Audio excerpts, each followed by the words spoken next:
Hello மக்களே, இன்றைக்கி பார்க்க போகிற வீடியோ என்னென்னு பார்த்துட்டிங்களா, நம்ம வந்து சக்கரவள்ளி கிழங்கு இருந்தது இல்லையா, அது வந்து பழசாக போயிடுச்சுன்னு ஊனி வச்சுருந்தேன். அதை எவ்வளோ அழகாக வேர் பிடிச்சி வளர்ந்துருக்கு பாருங்கள். சூப்பராக வளர்ந்துருக்கு பாருங்கள். இந்த வேர் பிடிச்ச வளர்ந்த உடனே நம்ம வந்து சக்கரவள்ளி கிழங்கை வந்து தனியாக ஒரு இடத்துல வந்து வைக்க போகிறோம். பாருங்கள் எவ்வளோ வேர் பிடிச்சிருக்குன்னு பாருங்கள். எடுத்து காமிக்கிறேன் பாருங்கள். பயமாக இருக்குது வேர்கள் எதுவும் உடஞ்சிருமான்னு.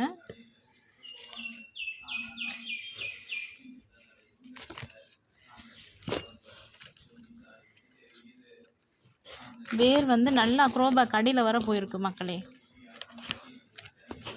பாருங்க, எடுக்கவே முடியல. நம்முடைய சக்கரவள்ளி கிழங்கு பாருங்கள், அடியில் தெரியுது பாருங்கள். எவ்வளோ வேர்கள் வளர்ந்துருக்கு பாருங்கள் ஒவ்வொரு சக்கரவள்ளி கிழங்குலையும். இந்த ஒவ்வொரு வேல இருந்தும் நம்மளுக்கு வந்து ரொம்ப பெரிய பெரிய சக்கரவள்ளி கிழங்காக கிடைக்கும். நான் போன வருஷமே சக்கரவள்ளி கிழங்கு போட்டிருந்தேன், நிறைய அறுவடை பண்ணேன். இப்போ இந்த வருஷமும் 2 கிழங்கு போட்டிருக்கேன், 2 இல்லை 3 போட்டிருக்கேன். பாருங்கள் எவ்வளோ வேர்கள் இருக்குது பாருங்கள். இதை வந்து நான் வந்து பெரிய ஒரு இடத்துல ஆழமாக நோண்டி வைக்க போகிறேன். சக்கரவள்ளி கிழங்குக்கு வைக்கிறதுக்கு என்ன பண்ணணும்னா, இது மாதிரி பேக் எடுத்துக்கோங்க. க்ரோ பேக், இடம் இல்லாதவங்க க்ரோ பேக் எடுத்துகிட்டு இதிலே கூட வளர்க்கலாம். 1 இது 2 இது 3 இது வளர்க்கலாம். நம்மளுக்கு வந்து ஒரு நிறைய கிழங்குகள் கிடைக்கும். ஒரு 15 கிழங்கு கிடைக்கும், ஒரு 2 கிலோ கிட்ட கிடைக்கும். இதை வந்து நான் வேறு இடத்துல வைக்க போகிறேன். இங்கே பாருங்கள், இன்னொரு சக்கரவள்ளி கிழங்கு. அடுத்து இங்கிட்டு ஒன்று இருக்குது பாருங்கள். 3 வளர்ந்துருக்கு நம்மளுக்கு. நான் உங்கள்கிட்ட ஃபஸ்ட்டு காமிக்கும் போது வெறும் எம்டியாக தானே இருந்தது இந்த க்ரோ பேக்கு. வீட்டில் வேஸ்ட்டாக கிடந்ததை எடுத்து போட்டேன். சக்கரவள்ளி கிழங்கு அழகாக முளைச்சி வந்துருச்சு.